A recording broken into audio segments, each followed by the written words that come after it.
Have you ever wondered what Montessori is, or how it is different from traditional education? In this episode, we dive into a description of what Montessori is, where this educational model came from, and how language and communication is naturally promoted within the structure. And we'll talk about the benefits of Montessori with Marsha Familaro Enright, a Montessori expert. So if you have ever been curious about Montessori, this is just the episode for you.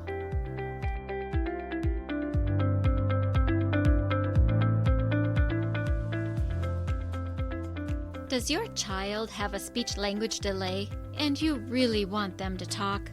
Do difficult behaviors derail home life and you know the frustration is a communication struggle? Does your child see a speech therapist and you wonder, what do they do? And how can I help? If these or similar questions are in your mind, this podcast is for you. Hello, my name is Dinalynn Rosenbusch. I am a speech-language pathologist that has worked with children from birth to 21 for 3 decades. And in my classrooms, I see you wanting to connect with the heart of your child, but their speech and language skills create a barrier. So if you have a kiddo that has difficult behaviors, needs to expand their language or learn to say speech sounds, and maybe even receives speech therapy, stay tuned, because in this podcast, you will learn how to use your daily life as a tool to communication practice and how to do that practice. You will become confident knowing you are making the difference you want to make. And you will hear success stories of parents who have navigated these struggles already. We'll do this all while focusing on building deep, meaningful connection and confidence in your kiddo. So grab a cup of coffee along with a notebook and pen. It's time to speak in the way your child's brain understands. And that is the language of play. Welcome back, friends and listeners. It has been super fun to see where you are listening in from. The metrics are wild. It's amazing to know that the words we bring you here at the Language of Play are changing lives around the planet. It is such an honor. It is such a privilege. It's amazing and humbling. For those of you that have been expressing your interest, particularly around the podcasting charts and how the Language of Play is showing up, I will read again the charts for you. It has been super fun to share and celebrate your enthusiasm. I have loved it. The charts, mind you, are updated hourly and can be drastically different by the hour. So anytime that I give a snapshot, that's exactly what it is. So at the moment of this recording, the Language of Play, drumroll, is on the top podcast charts in the categories of parenting in Jordan, China, New Zealand, Turkey, Kyrgyzstan, Brazil, Greece, Russia, Taiwan, Iceland, Singapore, United States, United Kingdom, Saudi Arabia, Qatar, Oman, and Vietnam. The Language of Play is also on the top podcast charts in the category of kids and family in Jordan, Iceland, Kyrgyzstan, and New Zealand. So a special shout out to you countries where you are listening to the Language of Play, benefiting from it, and sharing it with your friends. So yay and thank you. And I also want to thank our sponsor, Lightning Admin VA. Being a mom and business owner means you're wearing all the hats, and it's exhausting. Cindy at lightningadminva.com can take care of some of the weight off your shoulders. She handles the admin work so you can show up for your family without letting your business fall behind. Cindy's email can be found in the show notes, and it is cindy at lightningadminva.com. And from me, if listening battles are wearing you down, I have hope for you. Sometimes kids aren't defiant at all. They're just struggling with speech or language that makes following directions tough. I put together a free guide called 5 Ways to Get Your Kids to Listen Better. These simple tools help reduce stress, so listening struggles don't steal the joy from your relationship. Sign up for it for free in the show notes. And see also in the show notes other ways to connect. You can email me, sign up on my calendar for a consult, or even ask your question on a voice recording. Check out the show notes for supports that help you get to your next step. All right, let's get into this pre-recorded episode. With over 30 years of experience in Montessori and higher education, Marsha Familaro Enright helps parents and educators cultivate critical thinking, confidence, and authentic independence in children and young adults. Marsha, thank you for coming to the Language of Play. I love your Montessori background, and I love that you have so much knowledge of kids and their development and parents and learning and all the things. Thank you so much for sharing your time and your expertise with us today. Well, you're welcome, and I'm honored to be on your podcast. Thank you for inviting me. You're welcome. Now, just to give us a background, would you tell us how you got into where you are now before we actually start rolling into our conversation? Sure.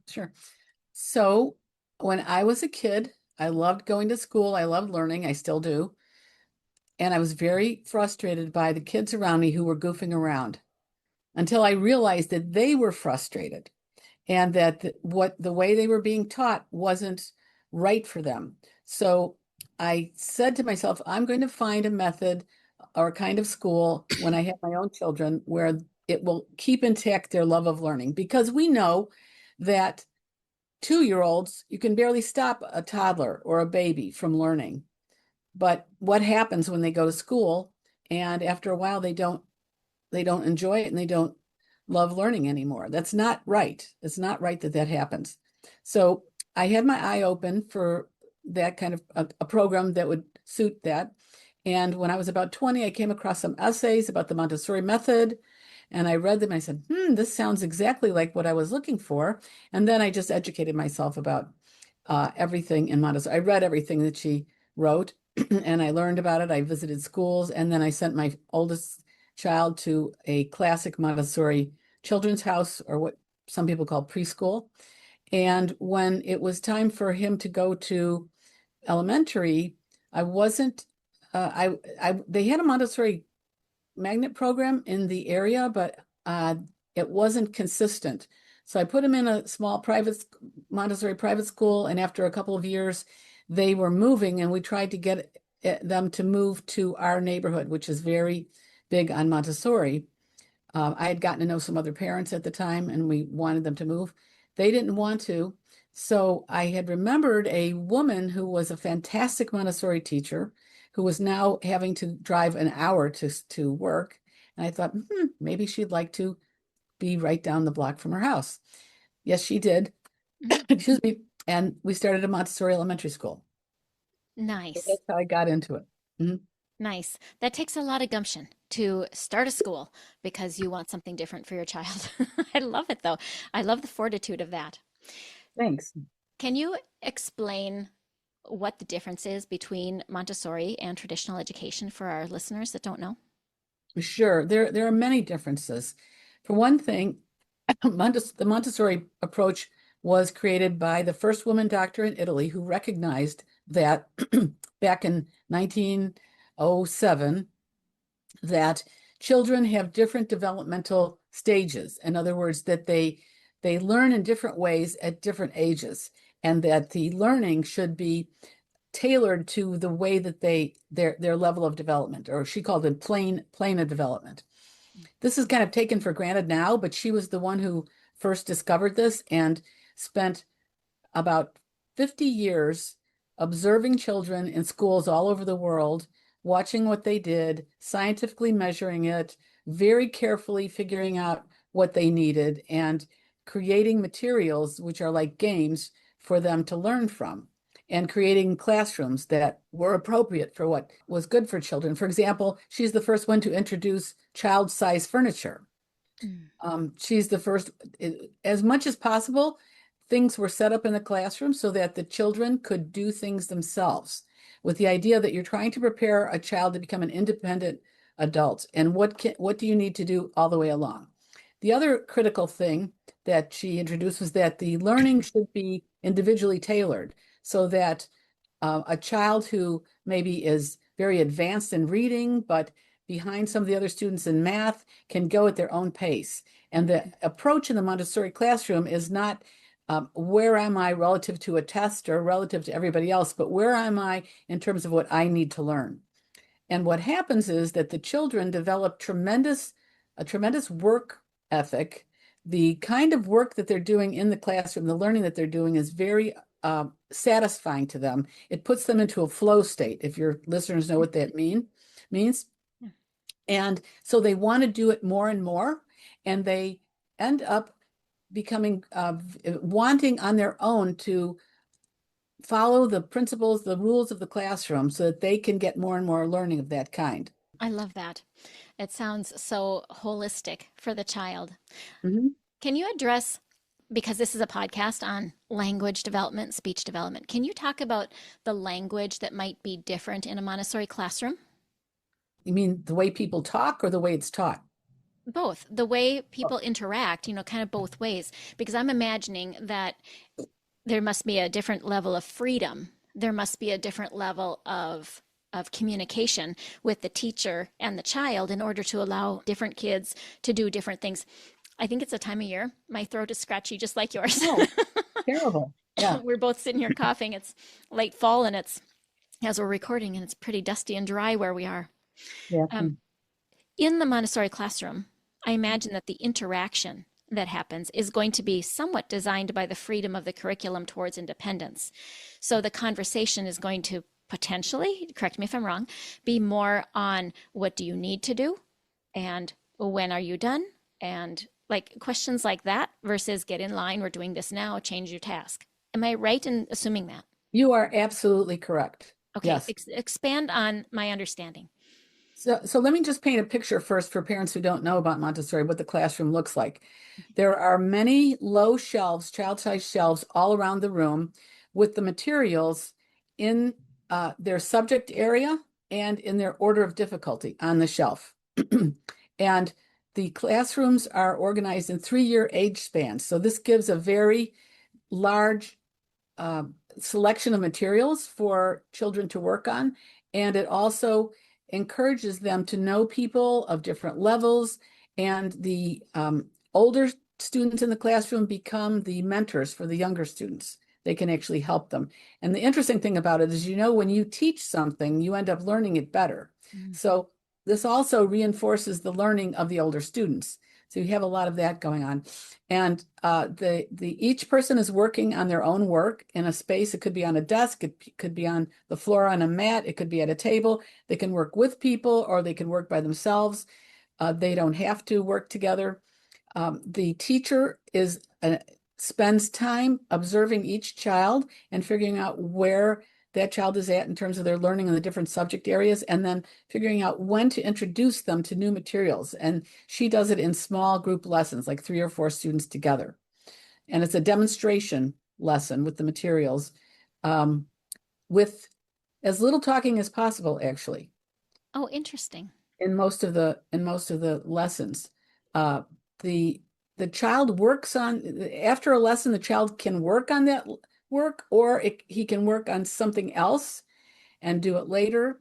All the materials are on the shelf, as I said, and a child goes and gets them from the shelf herself, brings it to her space, and works on it as long as she wants. And then she has to put it back where it goes. So it teaches the children order and discipline. The classroom is arranged in a way so that the teacher has to discipline them in terms of running or anything like that as little as possible. In other words, arrange the shelf and the tables and everything so that the children can't really run through the classroom. That way, she doesn't have to be disciplining them. They are self-disciplined in that way. Using the environment to do the education. Exactly, right. The principle in Montessori is freedom in a structured environment. So you have a lot of choices, you have a lot of freedom in what you can do, when you can do it. If you come in the morning and you're really hungry, you can go to the snack table right away. Or you could, if you want to do your math first, you can, or you can do your language. There's all kinds of possibilities. You can use the materials as long as you want, but you can't do anything you want with the materials. They have to be, so they can't be played with in just any old way. They have to be used in, for example, we have these rods, wooden rods that are a way of learning whole numbers, and you can't pick them up and use them as swords. Now you can, if you think of a more creative way to use them for the math purpose, you can do that. So it's kind of a principle, this principle of freedom in a structured environment. Also, children are allowed to talk to each other as long as they're not disrupting other people from concentrating or, mean or anything like that. Because Montessori said, as adults, we learn so much in work by talking to each other. Why do we make children be silent? Yeah. On that note, when kids are talking and they're building language at those early years, they're still building their language skills. How does Montessori facilitate that building of their language skills? What kind of principles are going on in the Montessori principles?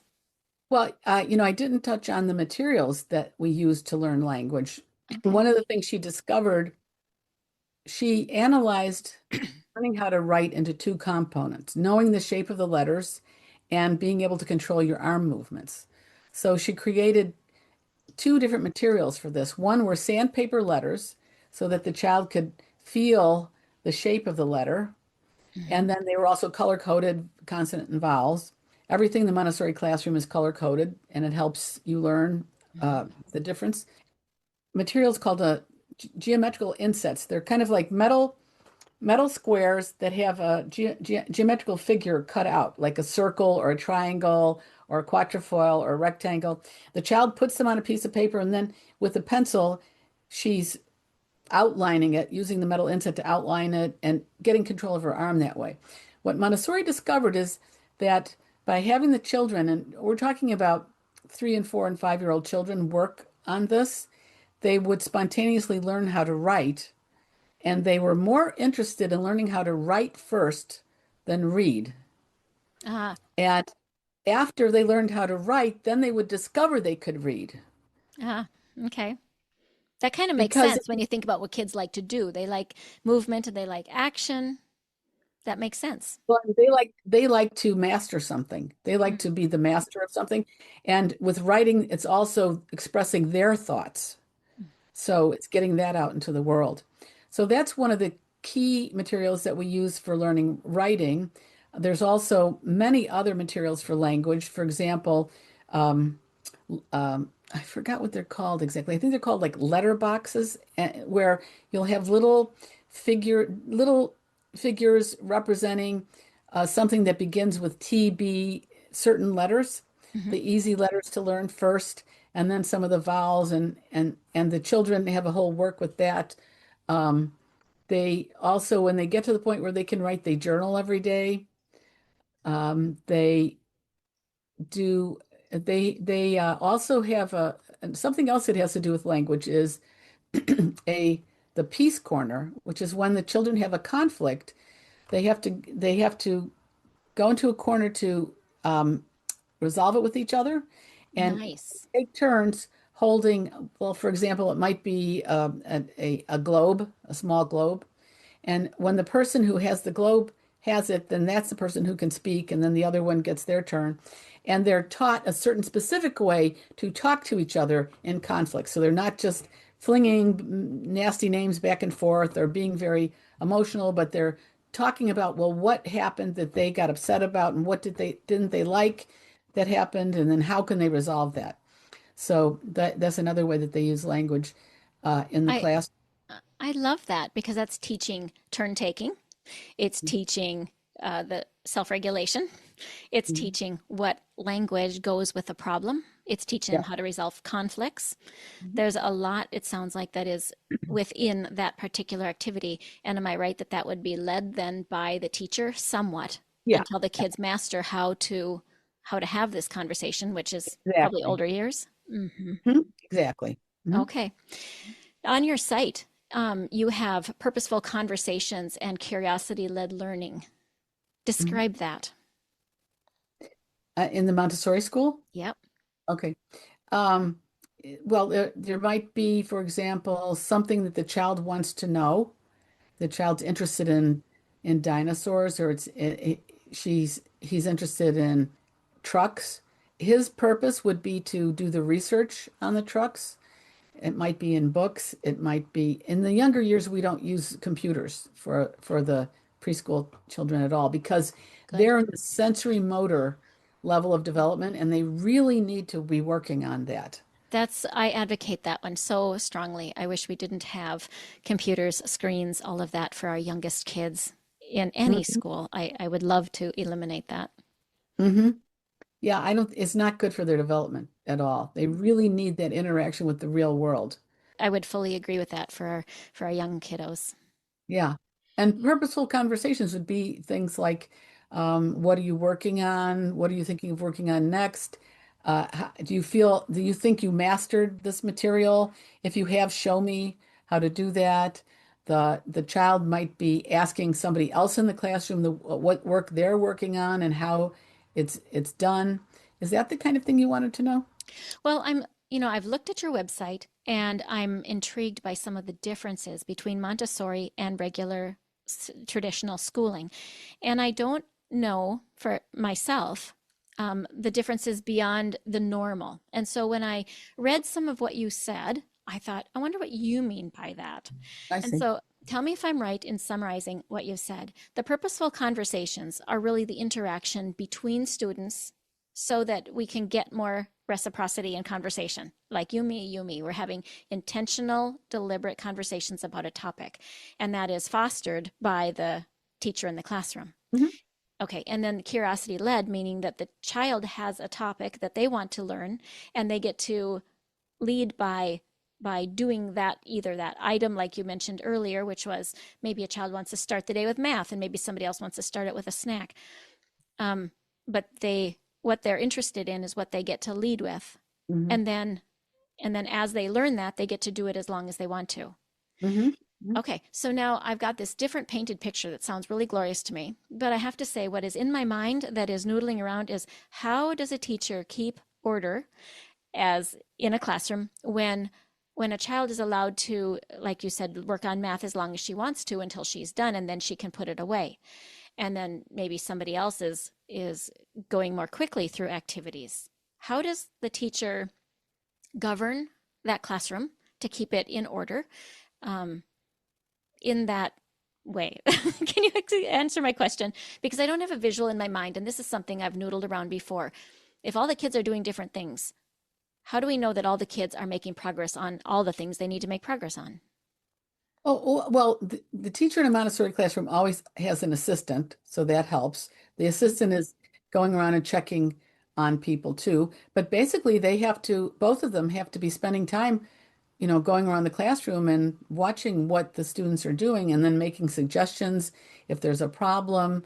But like I said, one of the beauties of it is because the materials are so engaging and the child is happy in what he or she is doing, they tend to be absorbed in it, and you don't have the same kind of discipline problems Uh, all the time. I mean, you do. You have discipline. I mean, there's some child that is unhappy that day, or something's bothering them, or yeah, we're dealing with human children here. yeah, yeah. There's I mean, going to be behavior days. Hmm. that happens, but it's just much, much less than you would in a regular classroom because the child's needs are being filled by the way that the classroom is organized.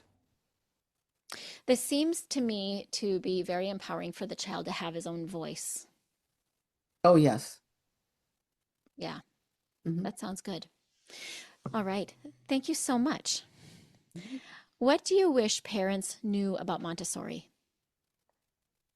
I wish that all parents would go and see what a Montessori school was like because it's so different than a traditional classroom that it's very surprising to most people. Mhm. Just the way in which the children are concentrating and how happy they seem will strike almost anybody. I've had many, many, many people come through the Montessori school and observe, and they almost always mention this. And I mean, what more could you want for your children is for them to be learning and happy at it, Yeah. so that they can grow. Now, Montessori is still not the traditional school here in the United States. No. Um, so what would you wish for in your wishing um, as a change in our culture? Well, I wish that parents had the power to decide where to send their students instead of having these schools that you've already paid for in your taxes, and your alternative is s- send them to that school or else you have to pay extra to go somewhere else. It's very difficult for most people to do that. And Mm. I think parents would have a much better idea about where their children need to go than authorities do. Yeah, to give parents more autonomy in choosing how to Mhm. educate their kids, to consider what might be best for their children. And if you had that, you'd have a bigger market of schools. I mean, just like we're so benefited from the phone market that we have, where we have these incredible number of choices of the kind of phone you could buy, depending on your needs, your budget, your abilities.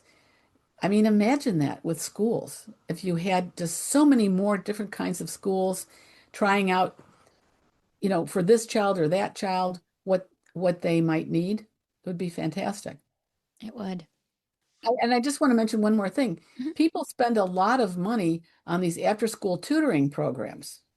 Now, that's only happening because they're not getting the kind of learning they need in school itself. Isn't that a bit ridiculous? I mean, to have to spend that extra money? Most Montessori schools don't have very much, they don't give kids very much homework. At our school, for example, we give them a packet of homework at the beginning of the week, and they have to turn it back in at the end of the week. The idea being that they can regulate when they need to do it.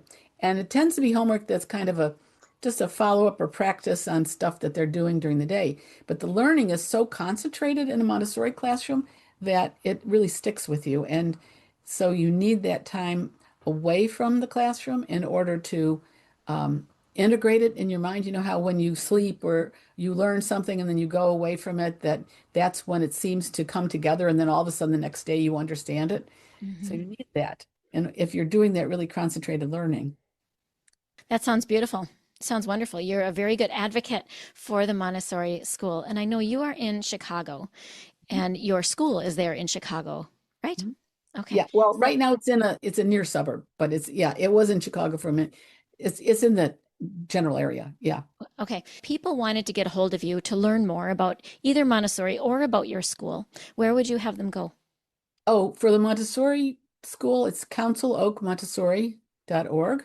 Okay. Uh, And I'll have they that in the show notes. Yeah, the people who are were running the school now, I don't run it anymore, would be happy to talk to them. And I'm very pleased that they are doing a spectacular job of keeping it authentic Montessori because there's a lot of pressure on Montessori schools to go more and more traditional.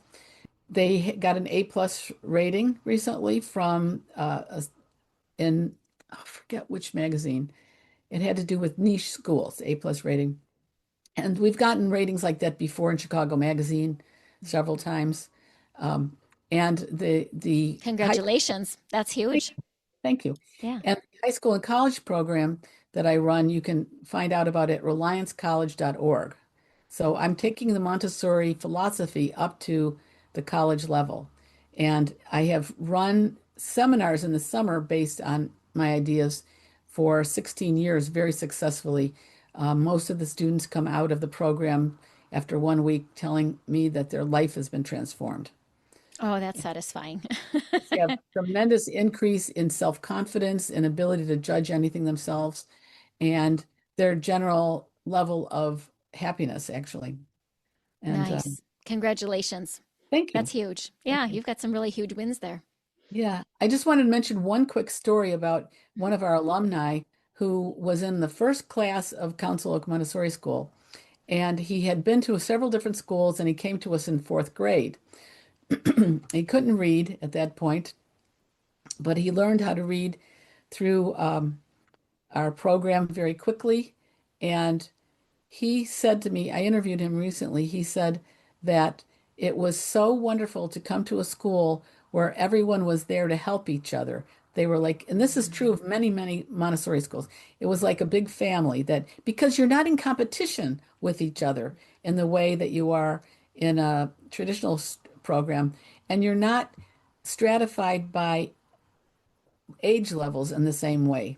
For example, at a Montessori school, the younger children see the older children, like the eighth graders or seventh graders, as heroes. They're not intimidated by them. But anyway, he's now a world famous video game designer and Wow. attributes it to the what he was able to experience at our school. Nice. Yeah. Nice. That's a huge feather in your hat, too. Wow, that is so cool. All right. Marsha, thank you again for being with us today on the language of play. And before I let you go, I usually like to ask my guests if there's one thing that you wanted parents to take away from this episode. Just like imagine the parent driving the car and they don't have time to take notes. They're just thinking, okay, and they can retain one thing while they're carrying a baby and groceries and everything else. Sure. If it was Well, one thing, what do you want parents to take away? that your child really wants to learn and everything they do is motivated by some need that they're trying to fulfill. So if you can keep track of that, if you can try to pay attention and think about that, you can really help them. Nice, nice. So it's really that child-led interest. Yeah. Beautiful, beautiful, beautiful. Thank you again for being here and thank you for your time. Thanks so much for having me. I appreciate it. Hey parents, I hope you found this episode helpful. If so, would you please take 30 seconds and share it with a friend who also lives or works with children? I would really appreciate it if you would leave a quick review for the show on Apple Podcasts. I read every review and it lights me up to know that this show is making a difference. Then come join my Facebook community, where you'll meet other parents who are dedicated to helping their children grow too. You'll find the link in the show notes. Thank you for joining me. Now it's time to go. Let's pop our kiddos in the strollers and go look around outdoors and see what we have to talk about.